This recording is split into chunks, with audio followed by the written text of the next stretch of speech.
gang, man. To the whole gang. I see y'all in man. Yeah, it's your boy Justin on the stove. We don't break the news. We just break the news down. It's most definitely Scope Gang, or No Gang, or Don't Bang. It's gonna stay real over here, man. Big Scope Gang. Salute to everybody that watch this video. Make sure y'all like the video, subscribe to the channel, hit the notification bell. I do live streams all the time. It's Scope Gang, or No Gang, or Don't Bang. Salute to everybody. Good. Hold on. Man, salute to everybody in the building, gang. Salute, man. Salute, gang. I had one more thing I was looking for, gang. You know what I mean? We got special guests in the building tonight, gang. We most definitely finna break down some of this Carmelo Anthony, the case, the appeal, the future for Carmelo Anthony. We most definitely finna get into it, gang. Y'all know I got the, you know what I mean? I got some Dallas attorneys in the building, man. I got my boy Andrew Wilkerson in the building, my boy Mike Campbell, man, and they make up the Not Guilty Boys. And they finna pop out in a minute, man, and we finna break some of this stuff down. Salute to everybody building, y'all. Make sure y'all donate to the platform. Put some color in this chat, man. You did. Now, look, y'all, we got company coming over tonight, gang. We got company. Don't embarrass me, gang. I told them I'm over here getting it. I said I'm making about 2 bands a night over here. Put some color in this chat, man. Do not embarrass me, y'all. We got company tonight, man. We got real trial Dallas attorneys, DFW attorneys in the building, man. And let's show them love and respect, man. If y'all got any real questions y'all want to ask tonight, man, pop out, man. Be respectful. Let's keep it. Let's get to the bottom of anything y'all really want to know when it comes to what's going on with the Carmelo Anthony situation. When it comes, you know what I mean? From a legal point of view, from a professional point of view. Salute to everybody in the video. Y'all give me 1 second. We finna crank this thing up. Give me 1 minute, gang. We finna crank it up, gang. Salute to everybody in the video. Y'all put some color in the chat. Donate to the platform. Hit the cash app. It's Big Scope Gang, or No Gang, or Don't Bang. Remember, we don't break the news. We just break the news down, man. Salute to everybody in the building, gang.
Salute to everybody in the building, gang. Salute where I'm at. There I go. Salute to everybody in the building, gang. Salute, gang. Y'all turn me up one time, gang. Salute, man. Let me see. Shout to Tiffany, man. Salute to Tiffany Praise for that gifted. Was that a gifted? That's a gifted membership, man. Whoever she gave that gifted membership to, man. Salute to y'all, man. Yeah. Whoever she gave the membership to, salute to y'all, man. Donate to the platform, y'all. Put some color in this chat. Turn me up, man. Salute to everybody that built a V804. I see you, my guy. Shout out to Preacher J, Nikki 901, the real Stephanie G, Cream in the mix, Real Campbell. What's good? Salute, my guy. Salute, fam. Shout out to Raven in the building, man. Shout out to Makita's Cookies, man. Salute to Makita's Cookies. Kingpin, what's good? Angel Chocolate. Shout out to everybody in the building, gang. Let me see. Bag Boy. What did I say? Bag Boy Seafood. Hey, man, I need a plate, man. I need a plate. Yeah, well, y'all come here representing them food companies, man. Them food trucks. Your boy need a plate, man. I ain't gonna lie to you, man. You did. Shout out to Skoka Honest in the building. What's good, gang? V804. Shout, man. 901 Tony B. Navy Blue. Navy Blue, where you been at? Yeah, you ain't been showing me no love. Who's the Navy Blue in the building, man? Where you been at, man? Justify. What's good, my guy? I'm really him. Wild, and I see you, Jason Fenwick. Let me see who's that. Tony Montana. Salute, my guy. Texas JoJo. What's good, man? Hey, do what y'all do, man. Let me see. Chandray. Shout out to Chandray in the building, man. James Patterson. What's good? Slow walking guy. What's good, my boy? Heart G's. Been there. Lovely Peace, Texas T. Salute to everybody in the building, man. Business John, I see you, fam. Salute to all y'all. Mississippi Swine, what's good, my boy? Visual Dog, salute, fam. Salute to everybody rock with me tonight, man. Cash, I see you. Let me see. Go Diva. Shout out to Go Diva Love in the building, man. Shout out to everybody rocking with me, man. Like I said, I got the No Guilty Boys pulling up. You did. It's finna go down, man. Let's really break it down. Let's really go through there. Mr. Shout out to Mr. Get Yourself for that membership, man. Salute to Mr. Get Yourself for that membership. If you're not green in this chat, man, don't be afraid to turn up, man. Don't be afraid to turn green in this chat, man. Get you a membership, gang. You did. Let me see who in this thing, man. Texas Holding, what's good? James Patterson, salute, gang. Yeah, get you a membership. Scooter Man. What up to Scooter Man? Shout out to Scooter Man, the bit of man. Salute, gang. Let's go, gang. Let me see. I want to get into this thing, man. Shout out to Sheet in the building, man. John Boy, what's good? Real A1 Capo, what's good, my boy? Salute, fam. Bobby Blanco, what's good, my boy? Salute, fam. Shout out to everybody in here, man. Salute to y'all, pal. I'm trying to let everybody get in here, man. So yeah. Oh yeah, we almost there. Yeah, y'all in here. Y'all in this thing, man. Salute. My boy Fly Season Stone. Shout out to Fly Season Clothing, man. Go shop with my boy, man. He got his website. He got the Instagram, Fly Season Apparel. Y'all go shop with my boy Stone over at Fly Season Clothing, man. Pretty Ma, what's good? CP, Corey Tools, Larry Miller.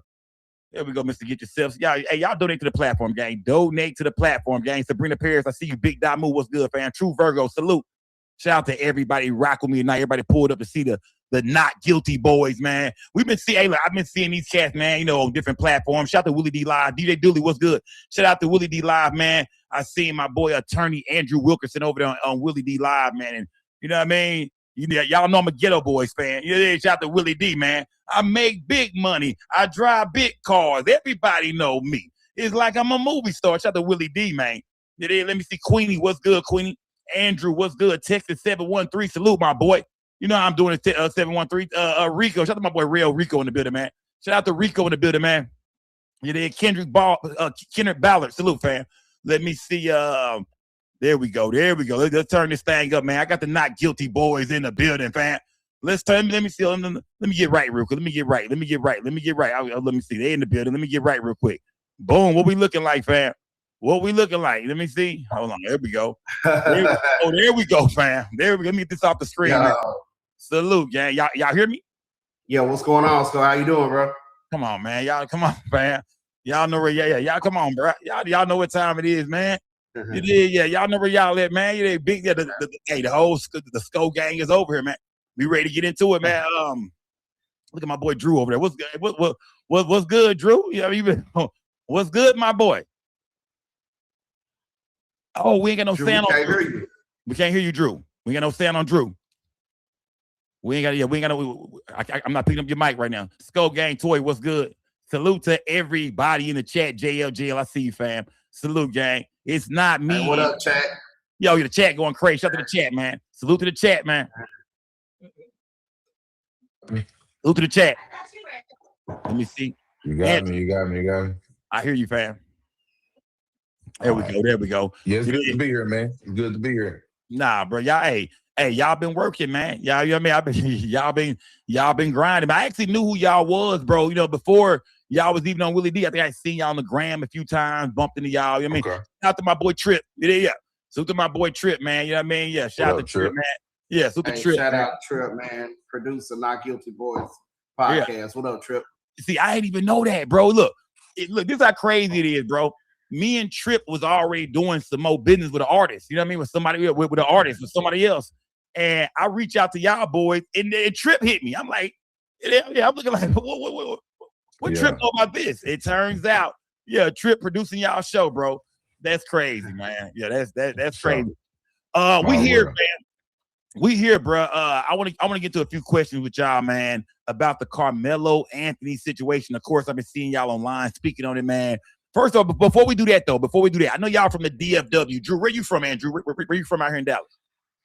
Man, came up in Oak Cliff, so I was about 11. Then ended up going to Cedar Hill and DeSoto for high school. Yep. Okay. All right. See, I flew to Cedar Hill, man. Shout out to Oak Cliff, DeSoto. Now, Mike, I'm hearing you from you know what I mean, from Funky Town. I'm hearing you from that, you know what I mean? Yeah, I'm hearing you from over across tracks over there. It is. Yeah. I'm from the west side of the Trinity, man. Funky Town. I grew up in Forest Hill, man, but my family came from South Simpson, Eastwood. I'm from them neighborhoods. Some of them neighborhoods you may have heard of. Okay. That's what's up, man. Yeah, so the DFW is in the building, man. Skull, what it do? D-Rob, what's good, fam? Salute to everybody rocking with us, man. Y'all got a lot of people that want to hear from y'all, too. Yeah, a lot of people want to hear from y'all tonight, man. I want to start off by asking y'all this, man. let's go here real quick, bro. Let's just start here, fam. How does and either one y'all can take it, man. Whoever want to take the question. How do matter of fact, you know what? I'm Mike. I'm gonna go to you first, Mike. I'm gonna go to you first. Okay. Bro. Tell me this, Mike. How does a kid like Carmelo Anthony? Because you grew up, you know, like you said, in some of them neighborhoods. You know what I mean? You didn't grew up around cats who was like that. You know what I mean? Cats who might have, you know, caught some time. You know what I mean? Getting in a situation like this. How does a kid like Carmelo Anthony end up in a situation like this, bro? A good kid. Ooh, that's a deep question, man. I got my opinions about that, and I'm gonna be just quite frank. That Frisco, Collin County, that McKinney, Plano, Allen area is notoriously known for being Jerry Jones land. Okay, so when you talk about Jerry Jones, we're talking about Forbes, billionaires, major Fortune 500 corporation and land and development over there. That's what's going on in Frisco. Only in Collin County have I heard people say Collin County is the richest county in Texas. And I think they want to keep it that way. So, you know, when I think about our young black athletes, right? Let's talk about our young black athletes. And our parents want our young black athletes to be exposed to the colleges and go to some of these bigger schools like your Alitos or your Allens. Right. But you're moving your child to Parker County and you're moving your child to Collin County to go to those schools. And you have to know that although your son is good at scoring touchdowns or slam dunking that ball, if a situation like this arises, your son gonna be look like just like you from Stop Sits in Eastwood. Okay. If a situation arises, his skin color ain't changing. Okay. So although you're out there in that affluent neighborhood, you know, I still think that affects, you know, how this played out with the powers that be in Collin County. Okay. I want to ask you, Drew. Do you think it matters? You know what I mean? I heard Mike break it down. Do you think it matters? You know what I mean? Like far as a black kid, you know, a young black man growing up, going to a school maybe more like a Skyline, more like a Carter versus a Frisco. Do you think that plays a lot in, you know what I mean, and what happens to him, especially being an athlete? Do you think that is it good for him to be in an all black school, or is it better when it comes to college to go to a white school district? Look, man, I'm all for getting a better education, going to the better schools, whatever. But you got to know you're running a risk, man. You know, it's a cultural disconnect. You see what I'm saying? Certain things that Carmelo said that people know he said, you know, people on our side of town relate to him much differently. You know, they saying he said, touch me and I'm going to defend myself or whatever he said. I'm going to tell you in Oak Cliff, that really ain't a threat for real. That's like, I'm chilling, you know what I'm saying? But I don't want to have to, I don't want to do that to you, but you playing, you know what I'm saying? Over in Collin County, the white folks say he threatened them. You know what I'm saying? Like, it's cultural disconnect. Hey, look, I'm gonna say this. Yeah, and it's crazy you say that, bro, because we've been speaking about that, you know, as far as what the witnesses were saying, that Carmelo was saying. We've been talking about that. I said the same thing. I said, look, man, sometimes you hear a cat saying, hey, look, I got something. You know what I mean? You know what I mean? Bag. Most of the time, that also means we selling wolf tickets. We hoping you bag off. We hoping this thing don't gotta play out the way it do. We hoping that you afraid that I really got something and you gonna leave me alone. But in that way, it seems like in this case, Austin Metcalf did not buy the wolf tickets, or he didn't understand the lingo, or understand. You know, rest in peace to him. You know what I mean? Two kids that was in this situation, but like you said, the lingo is different. You know what I mean? That he wasn't really saying, "Hey, I'm trying to do this to you." We feel like he was saying more of, "Hey, man, leave me alone, man. I mean, you don't want this to go here." Right. Which is why it was a big mistake, but his attorney not to call him to the stand to explain that. Speaking of he went right there, and he's speaking about Carmelo Anthony, y'all defense team that was made up of Mike Howard and Toby Shook. Let's go there, fella. Let's go there, man. Since you said that, let's go there, man. With you being a trial attorney, Mike, you know what I mean? No, not Mike, my bad. I'm gonna go to Drew. Drew, with you being a trial attorney, tell me this, man. What would have been one of the main things that you would have highlighted? You know what I mean? When it came to Carmelo Anthony, far as him being your client, when it comes to far as his character and things like that, what would have been something you would have highlighted to the jury? 100%. Number one would be his side of the story. 100%. 100%. Because nobody ever got to hear it. Everybody speculated about it. Then white folks got to decide what they thought he meant. You know what I'm saying? I would have played that up in the guilt and innocence phase. I would have played that up in the guilt in the punishment phase if we made it to the punishment phase. As y'all know, the not guilty boys don't, we don't get there often. But Let's go. The second thing, the Metcalf boys' history of violence, man. I mean, it ought to be more discussion about that. But, and this is after the fact, and we trying to push the conversation forward. But you asking me what I would have did, that's what I would have did 100%. So what you saying is the people should have heard from Carmelo. Carmelo, you would have personally put Carmelo on the stand. I'd have had him itching to get up there. Just kind of, in our trials, man, we been having to tell our clients to settle down. It ain't your turn yet, brother. You know what I'm saying? You gonna go in a little bit, but that's how prepared we are. So I don't know, man. Tell me this. Let me ask Mike something. Mike, let's say the not guilty boys was in there with Carmelo and y'all do put him on the stand, man. You know what I mean? What are some of the things that y'all are looking for him to say on the stand, or the things that y'all would kind of point out for him? You know what I mean? How would y'all coach him? Prepare him for that, for his testimony. Preparation for testimony starts way before trial. So we would have started. He was out on bond, so we would have started preparing him every week. What was it? A year before the trial started, since the time he bonded out.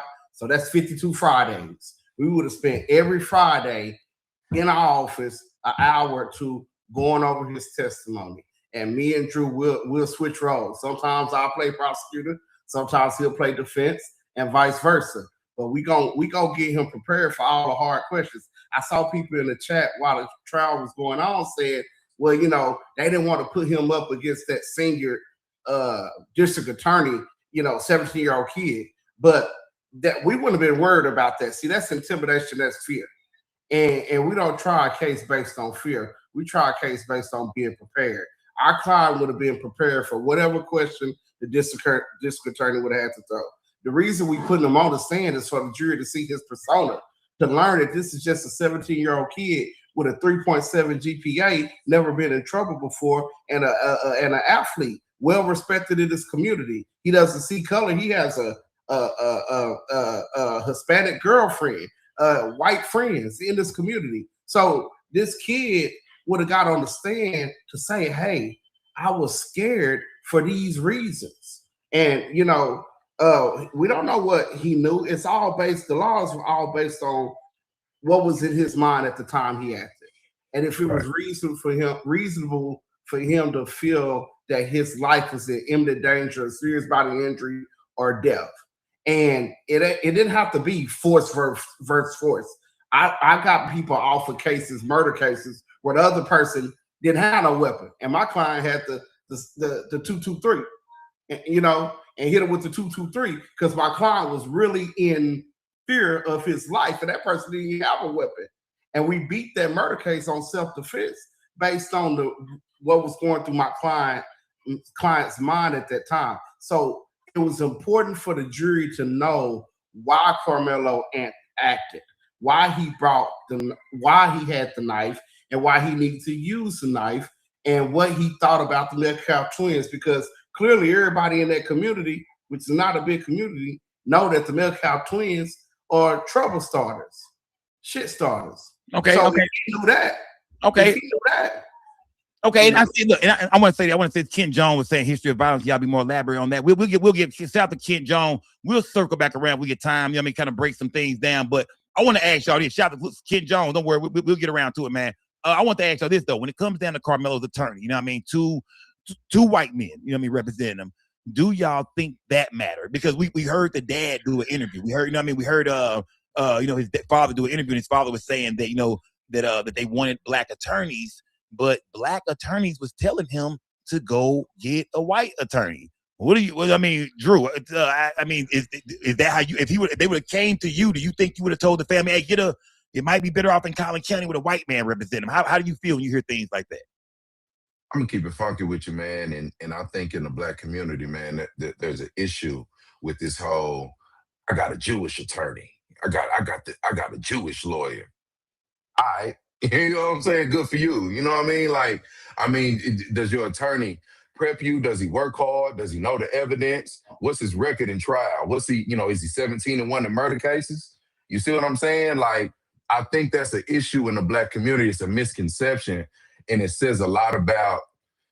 It just says a lot about what we've been through as a black community. But moving on, I'll say this: I don't believe in.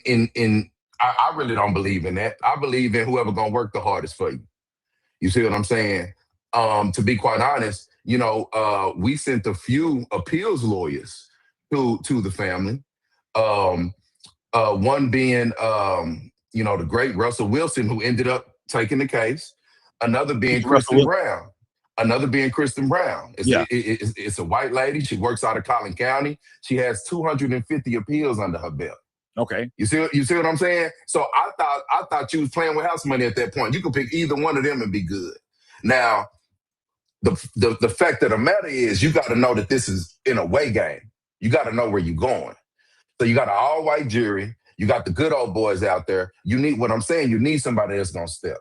You need somebody that's not going to take the bullshit. They're not going to falter. They're not going to let the judge rush them. They're not going to let these witnesses run on cross-examination. They're not going to slip up and not subpoena everybody. You need a workhorse, and you need somebody that's going to go in there and go in there with a plan and execute.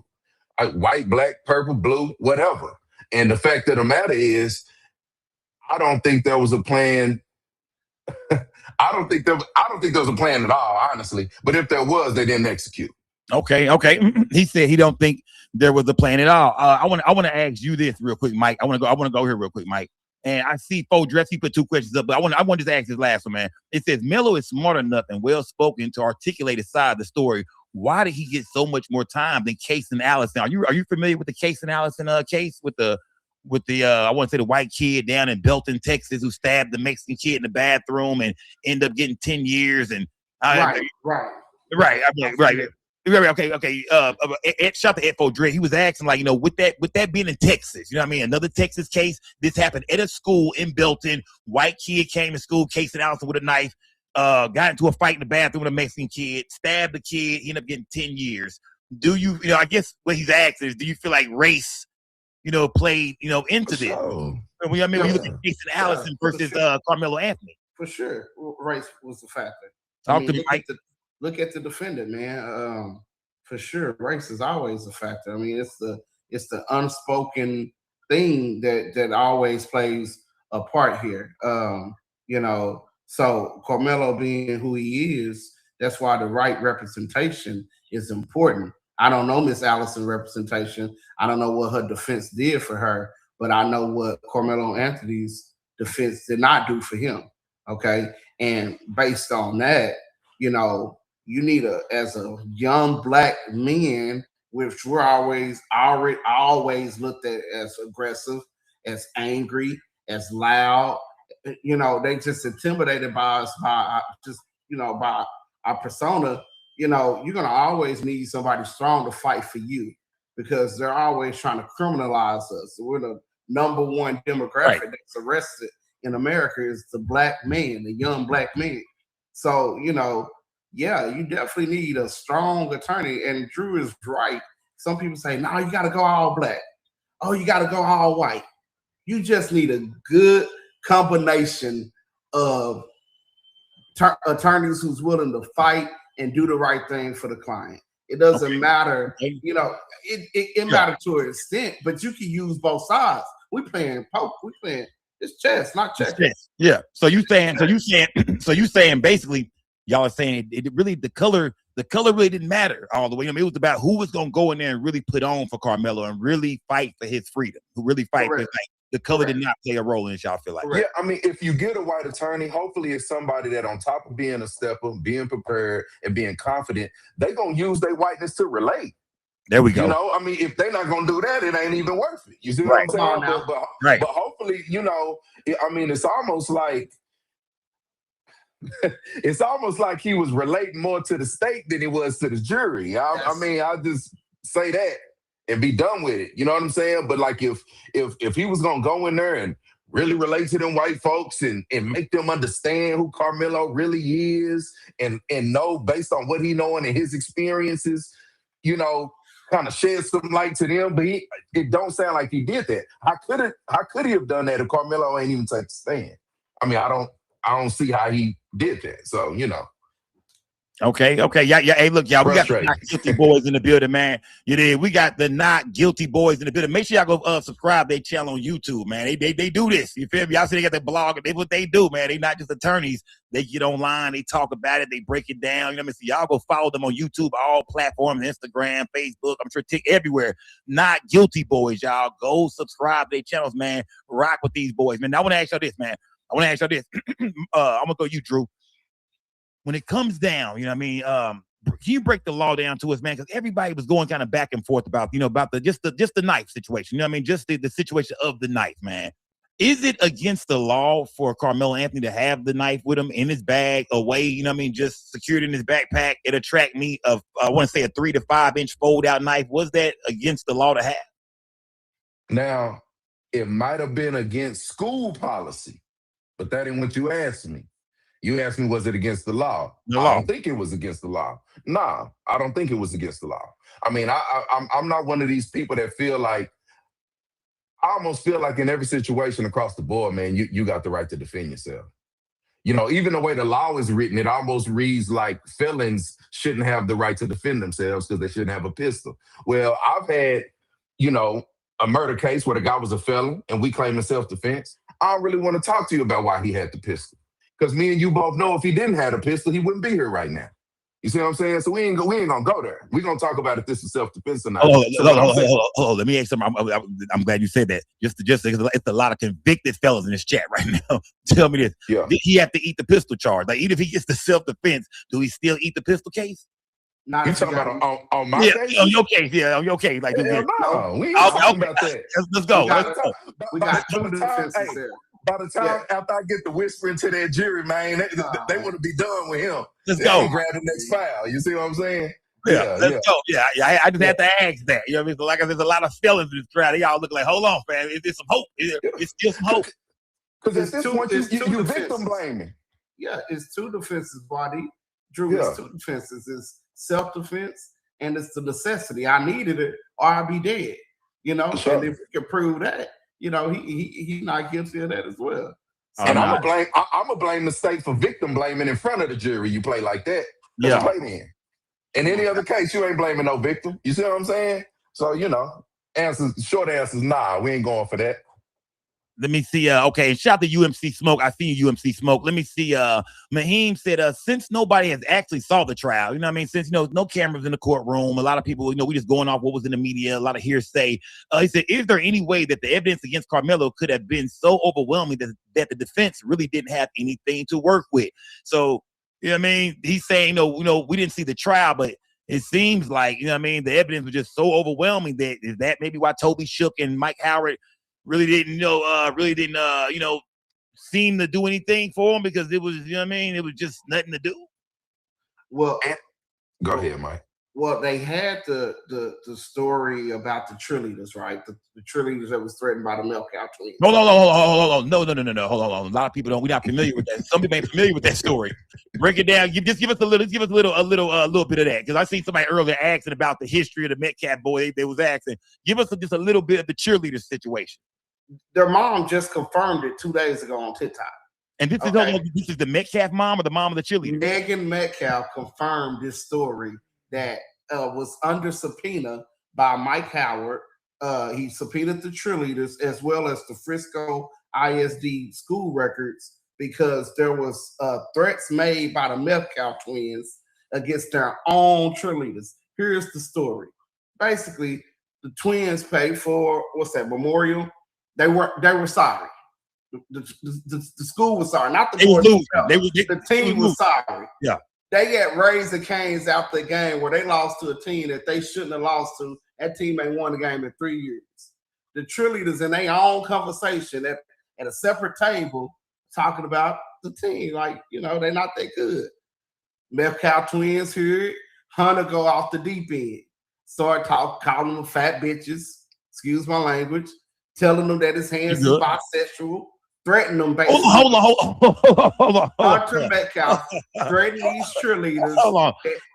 And the reason that I know this is because, not speculation. Yeah. I've been working behind the scenes, so I've actually talked to one of these cheerleaders' moms. Oh, okay. Okay. And I know for a fact that these records exist. There were statements written by these cheerleaders to Frisco ISD that told about these threats and how they was scared themselves to come cheer for the team because the Metcalf twins is on the team and had already threatened them. So they went to the coaches. The coaches say, we need the Metcalf twins. Y'all, that didn't happen at the school. Y'all go tell Frisco police about it since it happened at the school. Coaches didn't do nothing about it. They go above the coaches. They go to Frisco ISD administration. They don't do nothing about it. Okay. But the records is there. Mike Howard subpoenaed the records and the cheerleaders. Now, I don't know because I wasn't at the trial. But to answer that question that Mahim asked, that's something that he could have used. I don't know if he tried to use it and the judge ruled against it. But what I do know from my sources, it said he didn't even subpoena Hunter. So how can you get it to that? The state made a strategic call. Just think about it. Why did the state not call Hunter Metcalf if that's his twin brother and this person died and he's allegedly died of his twin's arm? His twin was the eyewitness. Why didn't they call him? He should have been a main witness. And they didn't call him because of his background and what they knew about him. And they didn't want the defense to go into that because now that would have probably shown him to be the aggressor in this situation with Carmelo. I'm going to pass it the truth, but I just want to say that truly the situation could have and should have been used to show that these boys were threatening cheerleaders. They liable to go all the way. Yeah. Okay. Okay. Mike was saying that, he did his research. He didn't even talk to a couple of people, and it's true. He's saying that, the Metcalf boys, they was hot headed. You know what I mean? They was ready to take it there. But like you said, the school need them. They linebackers. They on them boys. They on that cure team. They getting down the field. So them boys are valuable to the coaches at the school. So that might be a reason why these type of things, was swept under the rug. By the school. Drew, tell me this, fam. Do you think that the Metcalf boy, and I know we don't know them like that, we just gone up a few things, but far as just what we heard about the story, man, of how this thing happened, man, do you feel like maybe Carmelo Anthony was maybe afraid for his life, man, really afraid for his safety, man? I do. You do? I do. I mean, you don't gotta know exactly what someone's intentions are in walking up on you to know that they intend on doing something. You know what I'm saying? Like I told Mike, I wouldn't have even really focused on the whole, fear of what one person was going to do. I would have went with all four of them, all three of them. I was outnumbered. You see what I'm saying? I ain't got to wait for you to knock my block off to respond. You see what I'm saying? I don't have to do that. The law doesn't require me to do that. Why would I do that? You know what I'm saying? So, you are allowed to, as long as you feel like you are about to suffer serious bodily injury or death, you can respond with deadly force. Now, it needs to be reasonable. You know what I'm saying? But like Mike told you, I mean, you have real force, apparent force, and, apparent force, that they may pick him up off the slab and he might not have nothing on him. I don't know. But he sure ran up on me like he was finna do something. You know what I'm saying? And I ain't really got to wait for him to do what he telling me he gonna do or what I'm thinking he could do before defending myself, as long as the jury believes I'm reasonable. So, and just to answer Buddy's last question, I do believe that it is a possibility that they had nothing to work with. I do believe that. That is a possibility. Do I think that that's what happened? No. The reason I say I believe it's a possibility, because it's the only thing that explains that egregious dropping of the ball. It's the only thing.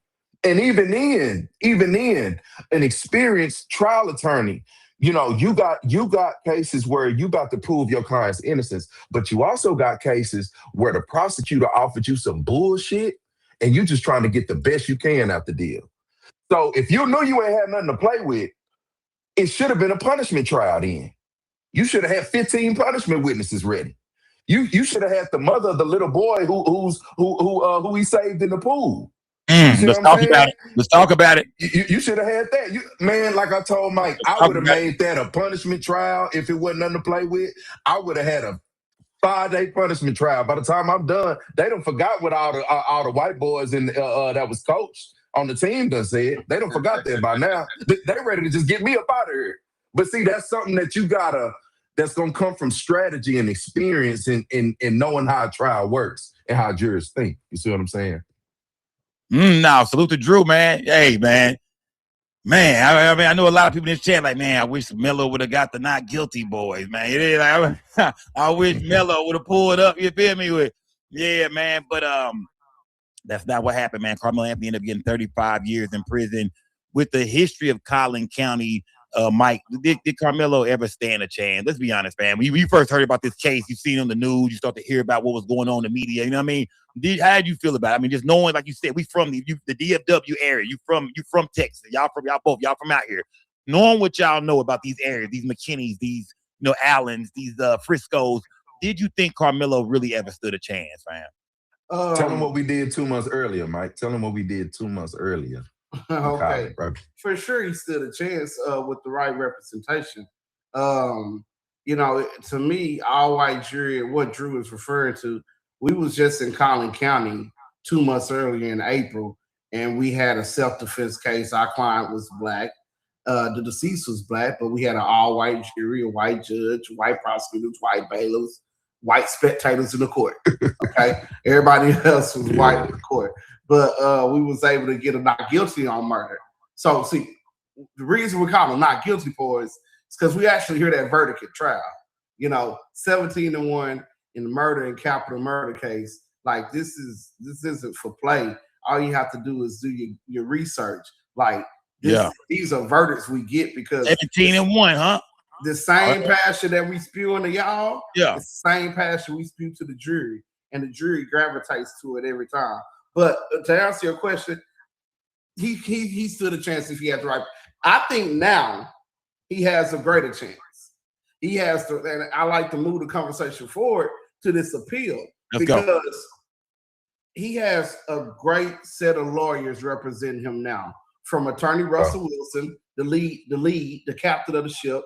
Shout out Russ. I definitely recommended Russell Wilson. Russell Wilson was my attorney when I needed an attorney. See, when you fight as hard as me and Drew, they tend to hold you or try to say, you're being in contempt of court, and you may need somebody to represent you on a contempt case. Well, I call old Russ because he's one of the greatest legal minds in the state of Texas. So Russell Wilson is not only my attorney, but he's a friend of mine and Andrew's. And he's one of the most brilliant legal minds in the state of Texas. And he comes from a very well-respected perspective within the State Bar Texas community, within the legal community in Texas. Okay. So Russell Wilson is a great captain. You got Justin Moore, civil rights lawyer, lawyer. Yeah. You got my boy Sean. Sean is a real great up-and-coming trial lawyer in Dallas, winning cases left and right. He's the dream team, y'all. He talking about Carmelo's new appeal team. And who else is it? I think like two more. You got couple of people that Ben Crump and Lee Mary refer. I forget these attorneys' names, but they're all. I think her name is Cruz, Miss Cruz. Yeah. She's with Mr. Crump's office. You got the former NAACP president down in Austin, and you got Michael Ware, which is a Caucasian man and 40 years experience appeals lawyer. So he has a great team ready to go right now. And from what I know, I'm gonna put y'all on some games. So let's go. They get ready to drop the motion for new trial. Yeah. And they get ready to drop the motion to recuse Judge Roach. Okay. And that's a different avenue from the actual appeal itself. Okay. I like it.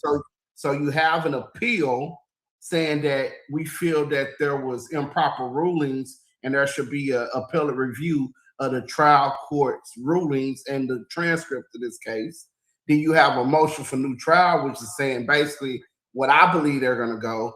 We feel that it was under Crawford v. Washington, there was ineffective assistance of counsel, and he's entitled to a new trial based on that. Okay, so that is being in the process of being filed. Those hearings will happen probably within the next couple of months, and we'll have some rulings. First ruling is whether or not Judge Roach is going to recuse himself or whether or not he's going to stay on the case. He still has jurisdiction as the trial lawyer up until 75 days after the verdict. Well, the verdict came out June 9th, so he still has jurisdiction over the case. Well, based on all the statements he made in the media after the case, I just saw some letter he wrote thanking all the Collin County for the mission accomplished. You know, sounds like some. But anyway, we know mission accomplished. Yeah, we know what you have. Mission accomplished. Yeah. He did it. We did it. Restroom attendants. I want to thank the parking lot He did it. We did our thing. He I did want it. to thank the clerks. I want to thank everybody. We did our did thing. it. But Yeah. anyway, you know, Yeah. whether or not he's going to recuse himself or be the presiding judge over the motion for new trial. Well, based on your statements, Judge, it seems like you've already showed your hand, Yeah. right? And you can't give him a fair hearing at a motion for new trial. You probably should recuse yourself. If he doesn't, then the higher judge gets to pick an independent judge to have a recusal hearing, and they'll decide whether or not Judge Roach should be recused or not. If that judge decides that he should be recused, then the independent judge would do the motion for new trial hearing. If that judge decides that Roach stays on, Judge Roach will be doing the motion for new trial hearing. Okay. So, you know, that's the law. That's the law. That's right. Yeah. That's a hard pill to swallow there, man. Yeah. But if you don't get the motion for new trial, then he also has the appellate review with the Fifth Court of Criminal Appeals. And that'll be if they decide that there are appealable issues. And let me put this asterisk in there. There's only appealable issues if Mike Howard made them appealable issues by objecting timely in the trial. So I ain't seen the transcripts, but I know in the times where he needs to make objections to preserve the record for appeal, if he didn't make that objection, there's no appealable issue for Carmelo Anthony. So I know this great appeal scene that he has now is getting ready to comb through these transcripts and find all the appealable issues so they can put that in the appellate review. Tell me this, Drew. Do you think there's going to be any appealable issues in there? Do you think that they was, you know what I mean? Because that would mean that they were kind of doing their job a little bit. If they was putting something away at least for later, right? I pray to Jesus that there's appealable issues. That's the only way that young man coming home. I hope that he made all of the objections he needed to make. From what it sounds like he was kind of real lackadaisical in there with them objections. See, we object to you get sweat on your forehead. Object to y'all. You know what I'm saying? Y'all going off. I might see you. You know, you kind of on a roll on your questions. I might stand up and object just to throw you off. Just to throw you off. Know what I'm saying? Like, I mean, cooking. You still cooking. You going in. You got to know the tricks, man. So I mean, if he didn't object, you know, it's not going to be many appealable issues, man. But I hope that he objected to everything he possibly could. I hope he got some running objections. You know, what me and Mike do, and and this is why you need somebody that's gonna handle business, man, because everything ain't cut clear and dry. You got judges that try to push you along. You got judges, Mr. Wilkinson, I heard you object to that before, but no, Your Honor, I need to object to it again because now it's 2 appealable issues, and I just want, and then when I object to it again, it'll be 3. So, you know, me and Mike got a notepad we keep between us, man. Anything that we miss, that we need to perfect the record during, if he get him a 5-minute break to go take a piss and we need to perfect the record and we just got a hold ours, that's what we're going to do. We're going to stand right up and we're going to read it off the page. Yeah. You see what I'm saying? That way, whenever the appeals lawyer comes, it's very easy to find. We did it on Tuesday right after lunch. Judge was tripping. It was around 1:30. You know what I'm saying? Go look at the transcripts and you'll find it right there. So the job of your attorney, he had an obligation to perfect that record for appeal, man. So even that is ineffective. I would almost argue not making any objections at all, which I'm sure that ain't what happened. He had to make some objections. Yeah. Is ineffective, man. You know, so Okay, that's I just me though. got another. Go ahead, Mike. I got another angle Yeah. to get talk to me, Carmelo man. home. This is probably the most. He said he has another angle of getting Carmelo home. Let's hear this, man. Salute to everybody in the building, man. Break it down, Mike. What's that other angle, fam? This is the most untalked about angle to getting Carmelo home. We in the middle of election season. I see some of the people in the chat Let's talking go. about Democrats and Republicans. Oh yeah, he go down over here. He go down over here. Right now, while we're in election season, our governor's seat is up this upcoming election. Now's the time. Somebody needs to be calling. What's her name? Running against Abbott? AOC. I think that's her AOC. Hey AOC, we want to talk to your headquarters. How do you feel about this Carmelo Anthony verdict? Where do you stand on the Carmelo Anthony verdict, Miss AOC? Would you be willing to come out and make a public statement in support of Carmelo Anthony? Because you want to get some votes, right? This is one of the most contentious things going on. So if we can, because while Mr. Abbott is in office, he has a 0% chance of getting a pardon. Okay. A pardon is the way to get him home. Yeah. Okay.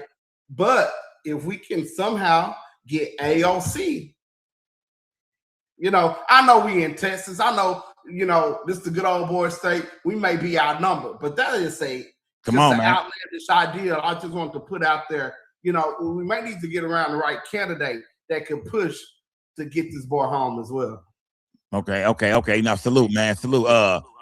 Drew, let me see. Hold on. Yeah, both one at a time. Let me see. So Drew, I mean, tell me this. Let me see. Hold on. Where do I want to go with this, man? Hold on. I think you might have a little echo while I'm talking. Hold on. Let me see. Hold on. I want to go to Drew real quick, man. Tell me this, bro. When you go in here, Drew, this is, let's talk about the appeal. The appeal. You know what I mean? When you go in here, fam, do you with everything that's happened, after the trial, man? You know what I mean? After everything we've seen play out in the media, we heard Jeff Metcalf, the dad, speak out. We seen Judge Roach do an interview. When you go in there this time for the appeal, if the appeal is granted, when y'all go in there for this new trial, do you play the race card?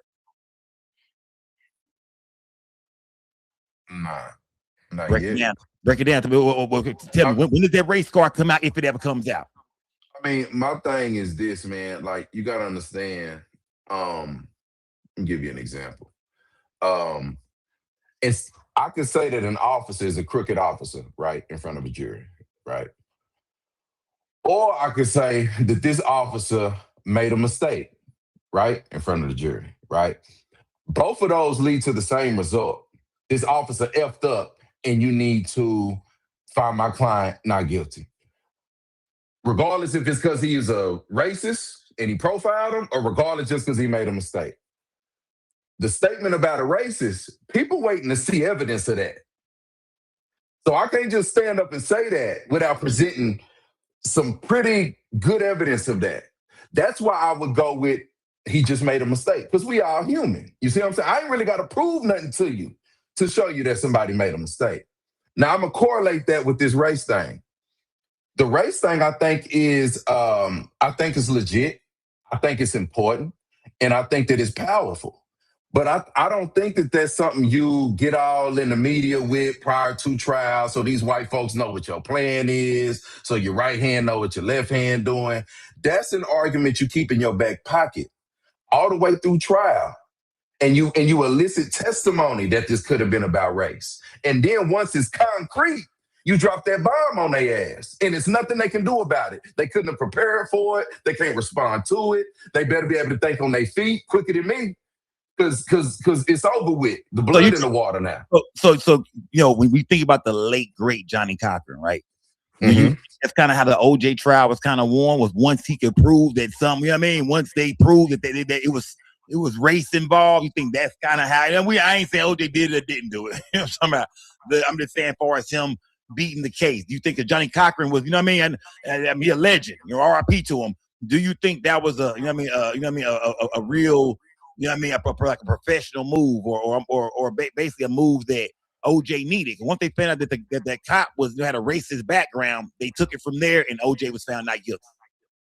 The race thing, and if the glove don't fit, you must quit thing. Those are trump cards, man. You don't play your trump cards first. I don't play spades, but I'm pretty sure that you hold something in your hand until the end of the game to make sure you break it on. You know, so I mean, it's a trump card, and you know, I think it was a lot of talk on the internet, and I think that the enemy, whoever the enemy is, got a chance to prepare themselves for what was going on. You know, think about it. Why would the DA ask everybody up there, is it about race? How they know? You see what I'm saying? Why would he ask them that? Because he done already heard how you coming, and he trying to ingrain that in the jury's head that race ain't got nothing to do with that. But if you would have kept that in your pocket, and on top of that, you a white man too. It ain't me screaming in front of the mountaintop. They might think I'm just having a bad day. You see what I'm saying? Yeah. But you a white man too. You drop that on him as a white man. Like, look, I relate to y'all. I probably came up how y'all came up, but I'm starting to notice some things that are going on in this trial. Do you notice it too? You see what I'm saying? Look at me. Look at you. Yeah. How can I notice it and you not notice it? You see what I'm saying? But you do that a whole year going up to trial. I mean, they probably was prepared for it, man. Okay. Now, so and look, I see I want to say shout out to my chat. I see everybody in the chat. I see it was 2 more questions earlier, man. Chicago. This is KJ. KJ said, do these 2 lawyers think that all the hooping and hollering out in front of the courthouse helped Carmelo? Do y'all think what happened outside the courthouse, played a role with what happened inside the courthouse? I don't think it played a role, but I don't think it helped. But I also understand it. I understand the disdain amongst the Black community for what's going on. I understand it. I understand the questions. I understand the lack of patience for these types of situations. So I ain't judging, but you asked me, do I think it helped it? I don't think it helped it. You know what I'm saying? For them white folks to see everybody out there and they on their way. I mean, this was going down out there. I was out there. I was out there. This person could be a juror walking by you. This person could be a juror. You see what I'm saying? So, I don't think it, but I totally do understand it. And honestly, I support it. So I know they sound like a hypocrite, but I support it. What about you, Mike? How you feel about what was going on? It was all over the news, man. We seen one girl slide on her knees during the verdict. You know what I'm talking about? It was going down out there, man. I mean, it was going crazy. Like, how did you feel about that? You say, man, this is going to hurt, man. We seen Jake Lang out there. We'll get to that later on. But we seen Jake Lang out there. We seen a lot of confusion, man. Do you think that, and a lot of people said those guys were plants, like Jake Lang and some of them, the people that were showing up, kind of, cranking it up. Do you think that helped or hurt it, Carmelo's case inside the courtroom? You on mute, P. You back. You good. Yeah, I don't think it hurt. I don't think it helped, but it like Drew said, you don't want a juror to see that and take the wrong, approach. I think the lawyer should be quarterbacking all of that, and I think that's the problem with. And I support all of the activists. I support all the protesting, but I think that they should be working in cahoots with the attorney just to make sure that, hey, we want to make sure we're not doing anything on our end that could be hurt to defend it. And I'm not saying that it did, and I definitely agree with what they were doing and their purpose outside the courtroom. But, again, just working in cahoots with the attorney to see when is the time to pull that trigger may be the best thing to do in this situation.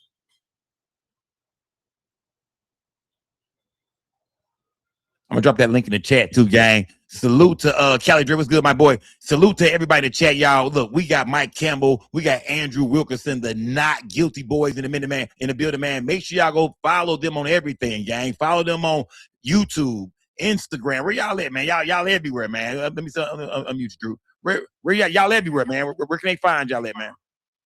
Instagram, attorney Andrew Wilkerson, attorney _ Andrew _ Wilkerson. Mike got his handle right there, attorney _ Mike Esquire 25. We got the Not Guilty Boys page. Please subscribe and like our page on YouTube, Not Guilty Boys. We just trying to bless y'all game, man. This is a different conversation in our community that I think our community needs, and it's just better when everybody's well informed and educated. Yeah, we know what to do if something happened to y'all in this situation. Most definitely, man. Yeah, it's a few cats in here gonna need y'all. Trust me, it's a few cats in this chat. Oh yeah, they live in foul. They gonna need y'all for real, man.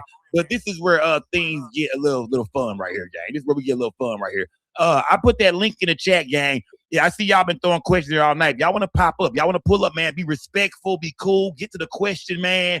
If y'all want to ask the not guilty boy, because it's not every day they hear, man. Y'all go check them out on their podcast, man. They doing their thing over there, man.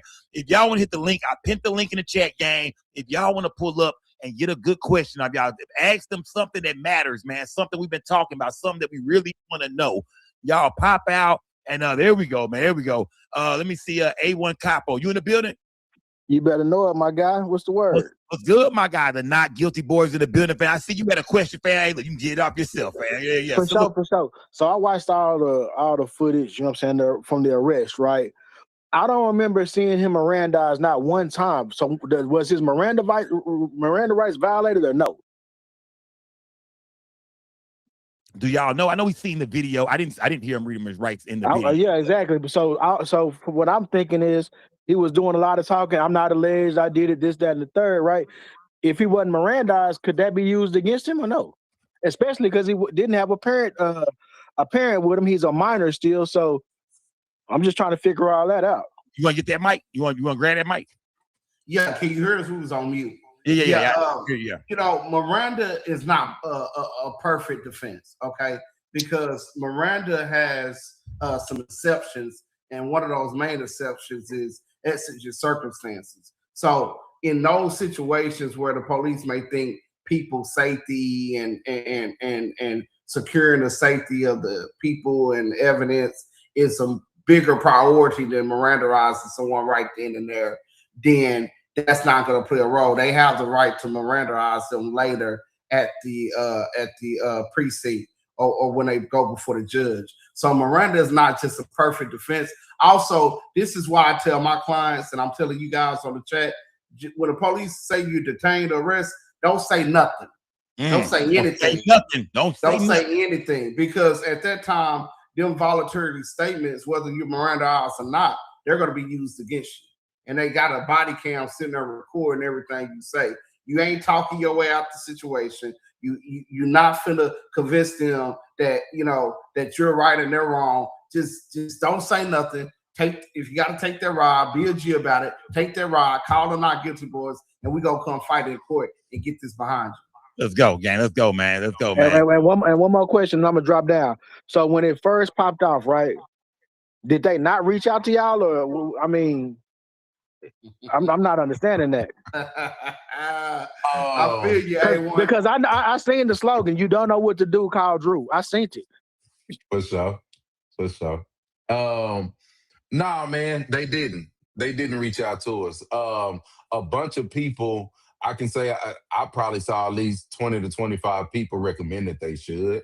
A bunch of people reached out to me and asked me to call. However, with this being a highly contentious case, and that's not really how I do business. If they would have called, we would have set up a consultation and we would have advised them on exactly what we can do for them. And the good thing about our consultation is even if you don't hire us, you know what to tell the next attorney to do. You see what I'm saying? So for some reason, I think it's come out that they were told not to speak to certain people, were they told not to speak to us? Well, they didn't speak to us. Somebody was hating, man. Who was hating, man? Somebody was hating, man. Is 1 + 1 2? Do with that what you will. You know what I'm saying? Hating, but it ain't no hard feelings either, though, man. And honestly, because that's why I appreciate the fact that y'all didn't put no ego in it. The fact that y'all didn't get the call, y'all was still trying to help that young man, and that's and that ought to be something that everybody that's looking for somebody to help them. Hey, man, that right there speaks volumes right there for sure. Appreciate that. Salute to A1 Capo, man. Appreciate it, salute, man. Salute to my guy A1 Capo, man. Salute, that's a good first call, bro. You man. Let me, They're gonna be Toy, come back here. Toy, I seen Toy was back here. Come pull up, gang. Yeah, I got some people back here for sure, man. They want to holler at y'all, man. Let me see. Let me see. Yeah. Haiti, you in the building, Haiti? Yeah, I'm here. Okay. Talk to me, Haiti. All right. Hey, how y'all doing? I salute to y'all brothers. There we go. I really have a question to ask y'all. Okay, so this is my thing. When they had a body cam and he didn't have no blood on him. Okay, if you doing a crime, if you doing this, say he did that, he stabbed that person. Why wasn't no blood on him? He wasn't bloody, none of that. And then on the police report, it said 2016. So what do y'all have to say about that? And he had no blood on him. I think you're referring to the body cam that said 2016 at the bottom. Yes. And then Melo didn't have no blood on him at all. So how did he do that? I think that's legitimate. Go ahead, Wadi. Well, as far as the blood thing, you got to understand, our job as attorneys is to zealously represent you, is to tell you the good, the bad, and the ugly, but it's also to tell the truth about what the evidence is, right? Right. So he said he did it, right? So I mean, and that's coming in as an opposing party statement, as a non-hearsay use, as a Fifth Amendment statement. He could have been silent, but he wasn't. He didn't know to be. So he said he did. So to present that as an issue in front of the jury would seem like something we probably could spend that time doing something else. You see what I'm saying? Because they're not running from that. I mean, it sounded like at first they wanted to do self-defense. You can't claim self-defense and not admit that you killed him. Now, did I murder him? No, because murder is a legal term and it has a legal definition. Now, was it a homicide that occurred? Yeah, but this wasn't murder. It was self-defense. But my question is that all the other people that was like the dude that was putting the stuff in the trash can, and the other dude that was getting naked and took off his clothes and the shoes and all that, like, what y'all think about that? I think those are all valid questions for his defense lawyer and what he did with it. Probably, if we was his attorneys, it's probably legitimate questions we would have raised. I mean, we don't leave no stone unturned. So, the blood with the medical records, with the autopsy, with the angle of the knife penetrating the chest, we would have went through all of that to see if it would all matched up. And if it didn't, then that's us raising some doubt for the jury. Okay, salute to Haiti, man. Salute to Haiti for popping out, man. Salute, salute. I hope they answered your question. Let me see. Toy, you in the building, Toy? Unmute your mic, Toy. There we go. Can you hear me now? We hear you, Toy. Talk to him, Toy. Salute, Scott. Salute to the chat. Hey, y'all. Thank y'all for coming through. I got a question. Like, as somebody that I feel like I know the law, I get up here and be arguing with these people a lot about law terms and shit like that. I feel like with this case, this young man was railroaded, and a lot of people kept saying, "This is Collin County. What do you like? What do you expect? What do you expect?" Y'all two being two attorneys, like, how do you go into a situation where the jury, the people again are already got their mind made up? Like, how do y'all fight against stuff like that with racism basically in the courtroom? I go in prepared. I go in over prepared. I under promise and I overperform. I go in there prepared. I go in there and I put Carmelo on the stand. I don't care what evidence they got against Carmelo. I'm gonna overcome it. We're gonna look it right in the face, then we're gonna overcome it. I'm subpoenaing the Metcalf boys. I'm subpoenaing them cheerleaders. I'm subpoenaing the coaches. I'm going at each one of them high schoolers like they a detective on the force. Somebody gonna crack. Right. Somebody gonna crack. All 21 of these people not finna tell the same story. The streets ain't like that. School ain't like that. Church ain't like that. You see what I'm saying? It ain't possible if you put in that work. So I'm coming in there and I'm throwing everything at the wall and seeing what sticks. See, the issue that our community has with this trial is that the lack of things that were done. If they would have did everything front to back, us as a black community, I think we would have still felt like 35 years was effed up, but would nobody be talking about these attorneys? You see what I'm saying? Right. I mean, because one thing that's true, no matter what, is the time don't match the action. This wasn't no planned murder. This was a split decision that had to be made, and don't nobody deserve 35 years for no split decision. And especially when it's their own, safety on the line. Go ahead, Mike. And my thing was go ahead, Mike. I'm sorry. No, go ahead, Troy. The thing with me is that I feel like he should have walked because they charged him with murder, but they didn't prove it. So if that's what y'all charged him with, then he should have walked. They didn't add the lesser until after closing arguments, and that was a red flag. Like, why you add that at the end after closing arguments? Now y'all adding the lesser of manslaughter now, but and you dead on, because it's multiple ways to skin this cat. See, we just trying to get him home. So if we gotta, in the middle of our murder trial, we gotta pivot to manslaughter, we gonna start pushing manslaughter.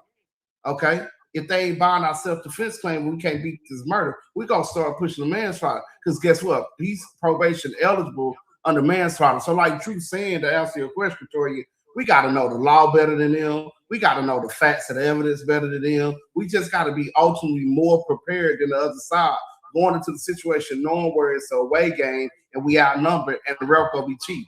See, Drew is a competitor. Drew played D1 sports. So we put in hours of preparation, just like you preparing for a game. You practicing. You got to go work out. There we go. You got to go run. You got to go watch film. You got to get ready in multiple avenues for the game. And we put in that type of preparation. So, and I'm gonna be honest with you, Toya, when me and Drew walk in, they asked us, are we defendants? They try to see our ball card. Over 30 years combined. They asked us, you know what I'm saying? We've been doing this over 30. They done seen us before. It's still man, it is what it is. You know what I'm saying? And then Mr. Campbell, I want to ask you one question and I'm gonna drop down. Are you affiliated with Campbell and Son bail bonds? No, I'm not. Okay, I'm finna run down. I want to see Campbell and Son. So I do want to be affiliated with Providence. Hold on. Hey, Mike, hold on. Drew, hold on now. Drew, hold on, Drew. Toya, they are with Providence bail bond, man. So if y'all need to get bonded out, any family members, anybody, man, they will work with you. Providence bail bond, man. That number is 945-275-1896. You did? I'm gonna say it 945-275-1896. Providence bail bond, man. A lot of you cats in this chat need to be bonded out. For sure. Let's go. Let's go. So y'all check in with these boys, man. Providence. I'm saved and faith sanctified and filled with the Holy Spirit. Them days is over. That's why I'm gonna get her up out of here, right there. She lying. That's why I'm gonna get her out of here. She capped, right? She capped. Now, I'm gonna keep y'all too much longer, but I want you to holler at my boy D Jones. D Jones, you in the building? D Jones, you in the building? D Jones. You might be muted. Yeah, what's up, Skull? D Jones, talk to me, man. D Jones is law enforcement, man. He did, D Jones. D Jones, what's good, man? Talk to the people, man. We got the not guilty boys in the building, man. Talk to them, man. No, I just wanted, the day right after it happened, you had me up here, and you was like, "Oh," and I told you the lawyers was just lazy. That was number one. They were lazy. They didn't pull out no tricks. There was no stops pull. I never felt like this was unlawful. Right? This wasn't premeditated. He should have never been fighting a murder trial. It should have been a manslaughter trial at best. But it's Texas, right? Texas got hard perimeters. I worked more on the federal side than I ever worked on the local side, and I've had to deal with Texas a lot for their misuse of code and and law. So this was misuse of law. This was incorrect.